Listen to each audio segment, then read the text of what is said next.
নমস্কার, কেমন আছেন সবাই? রূপকথার নতুন একটি ব্লগে আপনাদেরকে অনেক স্বাগত জানাই।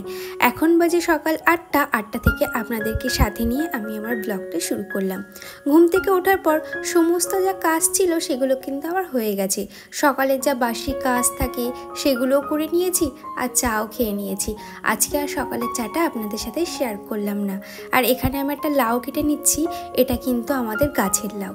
তো এখানে আমার লাউটার খোসাটা ছাড়িয়ে নিচ্ছি। অনেকে ছুরি দিয়ে লাউয়ের খোসা ছাড়াতে পারেন না, তবে এরকম একটা ছলা নিলে খুব সহজে কিন্তু লাউয়ের খোসাগুলো উঠে আসে। একবার হলেও বাড়িতে ট্রাই করে দেখবেন, খুব উপকারে লাগবে।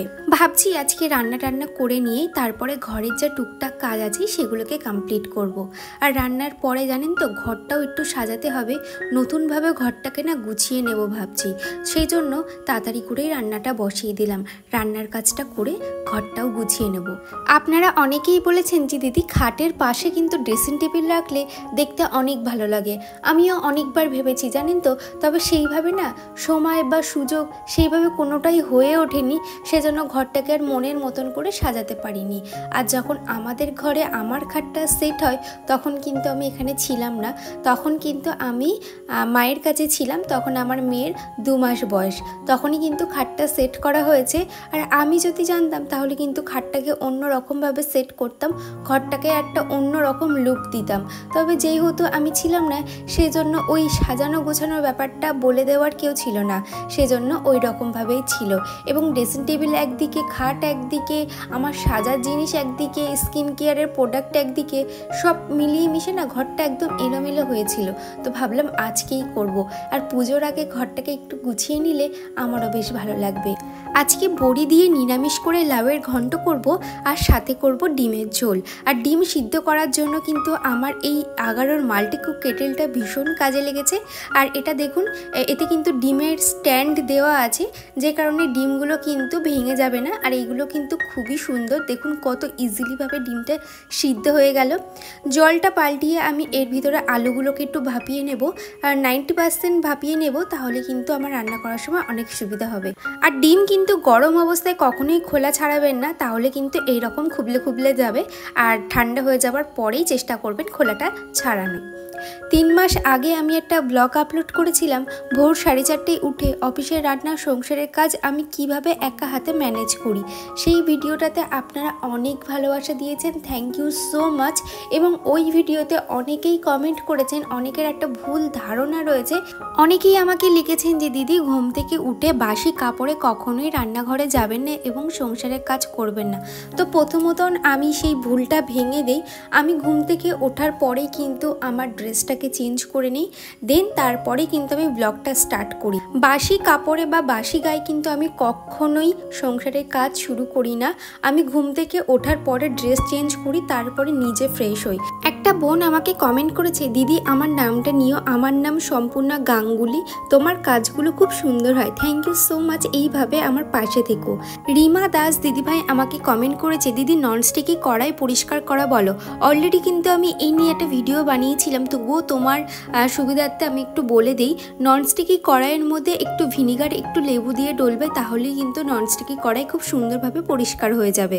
অঙ্কিতা চান্দা দিদিভাই আমাকে কমেন্ট করেছে, সত্যি দিদিভাই তোমার ভিডিও দেখতে আমার খুব ভালো লাগে। Thank you so much. Comment পড়ো না প্লিজ, আমার কমেন্টটা পড়ো। এই তো কমেন্টটা পড়লাম, আর রাগ করো না। পূজা কর্মকার বোন আমাকে কমেন্ট করেছে, হ্যালো দিদি কেমন আছো? আমি ভালো আছি, তুমি কেমন আছো অবশ্যই কমেন্টে জানিও। লিখেছে, খুব সুন্দর ভিডিও করো, আমি তোমার ভিডিও দেখি কিন্তু কমেন্ট করা হয় না। জানো তো আমি আমার ছেলেকে শুধু দুধ দিতাম, ও একদমই শুধু দুধ খেতে চায় না, তবে তোমার মেয়েকে দেখেছি বিস্কিট দিয়ে খাওয়াও। এটা দেখে আমিও আমার ছেলেকে একদিন খাইয়েছি, ও কিন্তু সুন্দর খেয়ে নিয়েছে। থ্যাঙ্কস এটা শেয়ার করার জন্য। না একদমই থ্যাঙ্কস দেওয়ার দরকার নেই। আমার এই ছোট ছোট টিপসগুলো যে আপনাদের এত উপকারে আসে সত্যি জেনে আমার ভীষণ ভালো লাগলো। আর এইভাবে আমার পাশে থাকবে, এইটুকুই আপনাদের কাছে চাওয়া। আর আপনাদের এত সুন্দর সুন্দর কমেন্ট আমি যখন পড়ি না, সত্যি মনটা ভীষণ ভালো হয়ে যায়।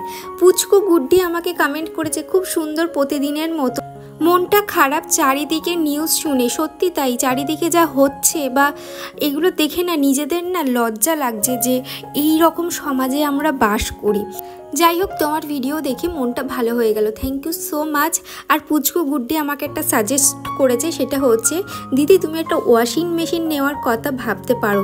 এটা না আমি আগেও ভেবেছি, তবে আমি চেষ্টা করি নিজের স্বপ্নগুলো, এই সংসারের টুকিটাকি জিনিস কিন্তু মেয়েদের এক একটা স্বপ্ন বলতে পারেন, তো এই ছোটোখাটো স্বপ্নগুলো না আমি নিজের ইনকামে পূরণ করতে চাই, যে নিজের ইনকামে আমি সংসারের জন্য কিছু করতে পেরেছি, এটা আমার বহুদিনের ইচ্ছা।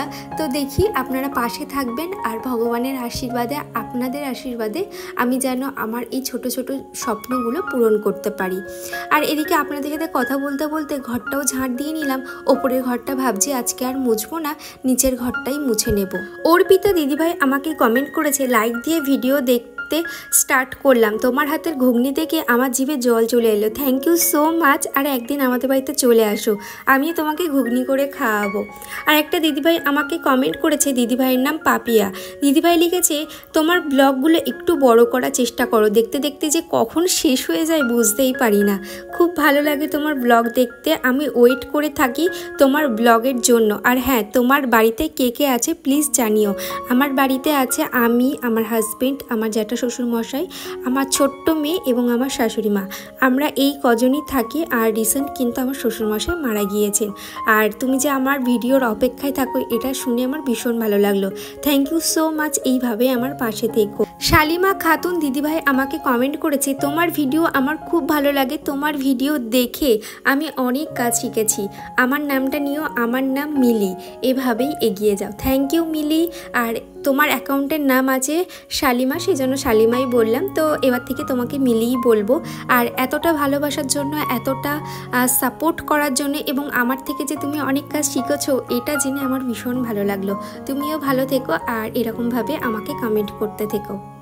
সোনালি বলে একটা ছোট্ট বোন আমাকে কমেন্ট করেছে, খুব সুন্দর লাগলো ভিডিওটা, মাম্মামকে একটু দেখিও প্লিজ। আমার নাম সোনালি, আমি ক্লাস 6-এ পড়ি, তুমি আমার নামটা নাওনি কেন জানি না, আগের বারই তো তোমার নামটা নিয়েছি, তুমি হয়তো খেয়াল করোনি। আর সবসময় না কমেন্ট পড়ে ওটা হয় না, এইটুকু টাইমের মধ্যে একটু মানিয়ে গুছিয়ে নিও। আর এই দিদিভাইটার পাশে থেকো। আপনাদের সাথে কথা বলতে বলতে অনেকটা কাজ কিন্তু আমার এগিয়ে গেছে, রান্নাঘরের অনেকটা কাজ আমার হয়ে গেছে, আর ওপরের ঘরের কাজও আমার হয়ে গেছে। তো ভাবলাম চলুন বেসিনটাও পরিষ্কার করে নেই। আর আমি যেহেতু রান্নাঘরে একটা মানি প্ল্যান্ট গাছ রেখেছি, শুনেছি নাকি রান্নাঘরে মানি প্ল্যান্ট গাছ রাখা খুবই ভালো, তাও যদি সেটা উত্তর দিক ফিরে রাখা হয়। বেশ কিছু জামা কাপড় আছে, তো সেগুলো ভাবছি রোদ আছে যখন কেচেই দেই, তা না হলে এই যে কখন যে আবার বৃষ্টি শুরু হবে আর একটানা বৃষ্টিই হতে থাকবে, তখন এই জামা কাপড়গুলো আমার এইভাবেই পেন্ডিং পড়ে থাকবে। আর জানেন তো, যেদিকে রান্নাঘরের আমাদের জানালা আছে, ওই দিকটা ফিরেই কিন্তু আমাদের গ্যাস ওভেনটা রাখার কথা ছিল, তবে শুনলাম উত্তর দিক ফিরে নাকি রান্না করতে নেই। আপনারা যদি উত্তর দিক ফিরে রান্না করেন তাহলে কিন্তু সেটা অবশ্যই বন্ধ করবেন। উত্তর দিক ফিরে কিন্তু রান্না করতে নেই, এবং উত্তর দিক ফিরে কিন্তু পুজো করতে নেই, ঠাকুরও পাড়তে নেই।